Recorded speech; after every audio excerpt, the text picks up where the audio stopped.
ក្រុមហ៊ុន Unilever Cambodia Limited បានបញ្ជាក់ពីការបដិញ្ញាចិត្តរយៈពេលវែងរបស់ខ្លួនចំពោះអ្នកប្រើប្រាស់និងសហគមន៍ក្នុងប្រទេសកម្ពុជាដែលក្រុមហ៊ុនរបស់ចក្រភពអង់គ្លេសមួយនេះសម្រេចបាន 100% នៅការនាំចូលផលិតផលពីប្រទេសផ្សេងៗ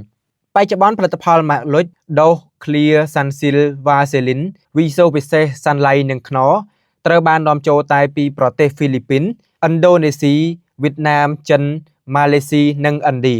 ដែលជួយពង្រឹងស្ថិរភាពបណ្ដាញផ្គត់ផ្គង់និងធានាបាននូវការផ្គត់ផ្គង់សមស្របជាបន្តបន្ទាប់នៅលើទីផ្សារកម្ពុជាក្នុងជំនួបសម្ដែងការគូសមជាមួយលោកស្រីជាំនិមលរដ្ឋមន្ត្រីក្រសួងពាណិជ្ជកម្ម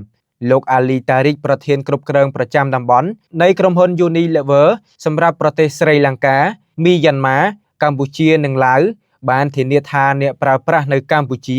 នឹងបន្តទទួលបានផលិតផលគុណភាពខ្ពស់ពីក្រុមហ៊ុនចក្រភពអង់គ្លេសដែលអនុលោមតាមស្តង់ដារជាតិនិងអន្តរជាតិហើយលោកក៏បញ្ជាក់ឡើងវិញអំពីការបដិញ្ញាចិត្តរបស់ក្រុមហ៊ុន Unilever ចំពោះការអភិវឌ្ឍសេដ្ឋកិច្ចសង្គមរបស់ប្រទេសកម្ពុជាចំណែកលោកស្រីជាំនិមលបានស្វាគមន៍និងថ្លែងអំណរគុណចំពោះក្រុមហ៊ុន Unilever ដែលបានបន្តវិនិយោគនិងពង្រីកអាជីវកម្មនៅកម្ពុជាអស់រយៈពេលជិត23ឆ្នាំមកនេះលោកស្រីបានកោតសរសើរចំពោះការចូលរួមក្នុងការលើកកម្ពស់សុខុមាលភាពសម្រាប់អ្នកប្រើប្រាស់តាមរយៈផលិតផលជាច្រើនមុខនិងសម្បូរបែបនៅលើទីផ្សារកម្ពុជាក្រុមហ៊ុន Unilever កម្ពុជា